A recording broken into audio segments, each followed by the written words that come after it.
जय माता दी सभी को। सब लोग कैसे हैं? और कल शनिवार है और शनिवार को है वट सावित्री व्रत। और वट सावित्री व्रत जो होता है वो कृष्ण पक्ष के अमावस्या को वट सावित्री का व्रत मनाया जाता है। ये व्रत सुहागिन औरतें करती है अपने पति की लंबी आयु के लिए। और इसमें पूजा की जाती है वट वृक्ष की पूजा में जल में कच्चा दूध गंगा जल मिला के उनको सींचा जाता है, अभिषेक करा जाता है। जल मोली रोली से उनका टीका करा जाता है और कच्चे सूत से 7 परिक्रमा लगाई जाती है लपेट के। और खाने में भोग लगाने में मतलब घर में जो भी खाना बनता है, कईयों का पक्का खाना बनता है, पूड़ी हलवा, इन सब से उनका भोग लगाया जाता है। कईयों के बाज़ार से मिठाई बर्फ़ी ला के उनसे भोग लगाया जाता है। और एक दीवा जलाया जाता है। ऋतु का फूल और फल दोनों ही चढ़ाए जाते हैं, ठीक है। और इसमें खरबूजे का महत्व ज़्यादा होता है, तो खरबूजे का एक फल उनको चढ़ाया जाता है। एक फल या खाना उस पर कुछ दक्षिणा रख के सासू जी का बायना निकाला जाता है। तो ये है वट वृक्ष की पूजा। अब इसमें कहानी, फिर वहाँ बैठ के जब हम पूजा कर लेते हैं उसके बाद हमें कहानी बोलते हैं। तो कहानी किस प्रकार से है। एक राजा थे अश्वती नाम के, उनकी कोई संतान नहीं थी। वो बड़े परेशान थे इस चीज़ को लेके कि हमारी कोई संतान नहीं है।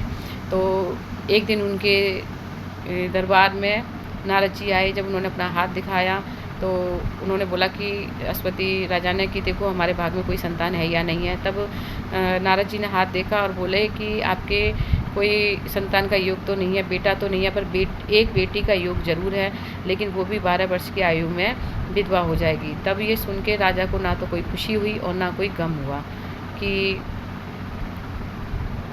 विधवा का नाम सुन के।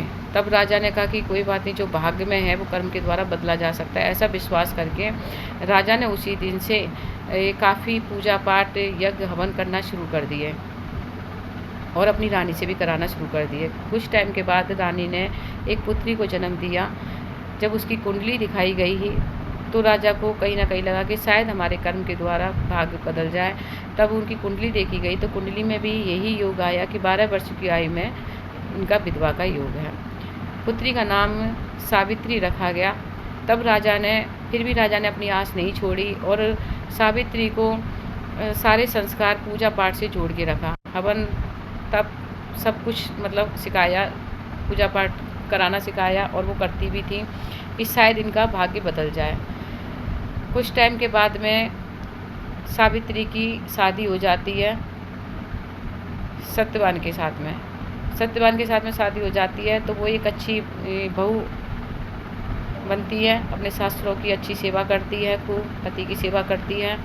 लेकिन सावित्री को दुख नहीं था। सावित्री और सत्यवान में दोनों में बहुत प्यार था, परंतु जब भी उसको ये बात याद आ जाती थी कि मैं 12 वर्ष की आयु में विधवा हो जाऊंगी, तो सावित्री बहुत ज़्यादा दुखी हो जाती थी। काफ़ी टाइम ऐसे बीत गया। उसके बाद में एक दिन वो दिन आ ही गया जिस दिन सावित्री 12 वर्ष की होने वाली थी। तब सारी रात सावित्री को नींद नहीं आई। सुबह जल्दी उठी, उसने सारे घर का काम करा। उसके बाद जो उसके पति थे सत्यवान, वो जंगल में से लकड़ी काटने जाते थे सुबह। तो बोली कि आज मैं भी आपके साथ चलूँगी। तब सत्यवान ने मना करा, लेकिन कहती नहीं, मुझे आज आपके साथ ही रहना है सारा दिन, क्योंकि सावित्री को पता था कि आज मेरा सौभाग्य दुर्भाग्य में बदल जाएगा। तो वो सत्यवान के साथ चली जाती है। सत्यवान लकड़ी कुछ देर काटते हैं। उसके बाद में सावित्री से कहते हैं कि मैं नीचे आराम कर रहा हूँ, तुम यहीं पे रहना, कहीं जाना मत। तब सावित्री उनकी अपनी गोदी में सर रख के बैठ जाती है। थोड़ी देर बाद वहाँ एक सांप आता है और सत्यवान को काट जाता है। काटते ही सावित्री ज़ोर ज़ोर से चिल्लाने लगती है, रोने लगती है।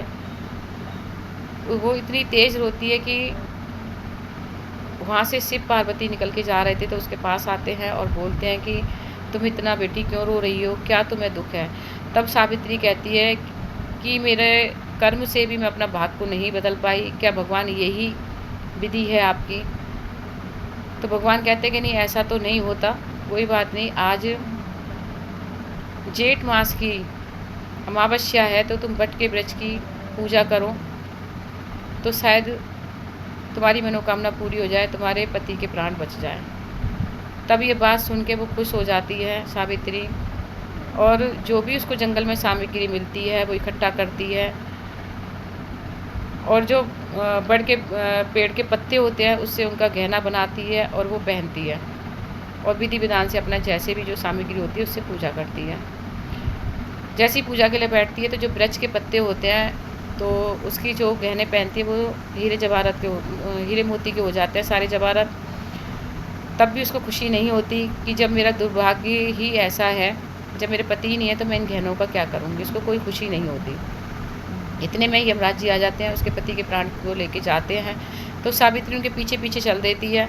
तब यमराज जी को पता लगता है कि पीछे पीछे कोई आ रहा है, तो पलट के देखते हैं तो देखते हैं कि सावित्री है। तो सावित्री को बहुत समझाते हैं और कहते हैं कि अभी तुम्हारा समय नहीं आया, आपके पति का समय आ गया, इसलिए मुझे अपना फ़र्ज काम करना पड़ेगा।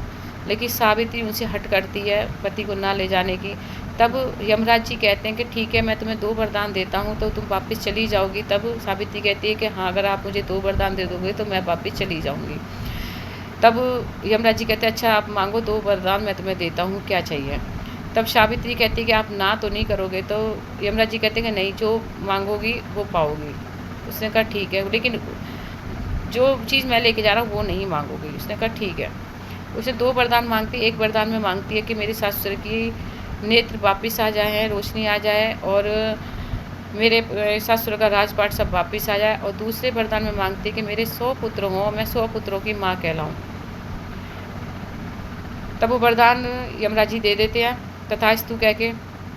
तो यमराज जी जब आगे चलते हैं तो फिर सावित्री उनके पीछे पीछे चल देती है। तब यमराज जी फिर देखते हैं और फिर उनसे पूछते हैं कि अब मैंने आपको 2 वरदान दे दिया, अब आप वापस चले जाओ, अब मेरे पीछे क्यों आ रहे हो।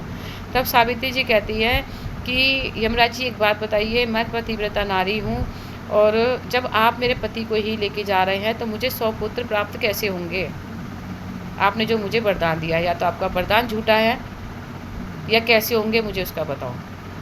तब यमराज जी को हारना पड़ता है और यमराज जी सावित्री को उसके पति के प्राण वापस दे देते हैं। सावित्री जहाँ उसके पति थे वहाँ आ जाती है, और थोड़ी देर में उसके पति ने आंखें खोल देते हैं। तब दोनों बड़े खुश होते हैं। तब सावित्री सारी बात बताती है। अब जो उसकी चिंता थी वो दूर हो जाती है। तो वट देवता के दोनों नमस्कार करते हैं, दोनों परिक्रमा लगाते हैं, और अपने स्वास्थ्य की सावित्री लंबी आयु की कामना करती है। तो इस तरीके से ये कहानी है, जो ये कहानी बोली जाती है।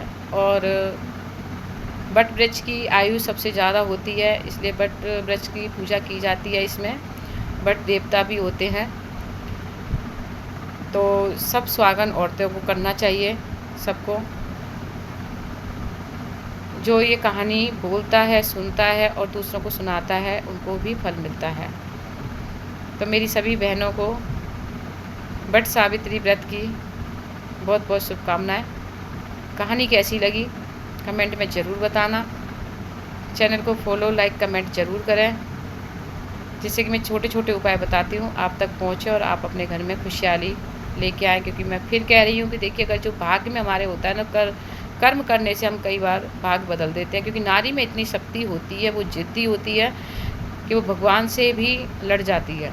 जैसे कि सावित्री जी अपने पति के प्राण छुड़ा के ले आई।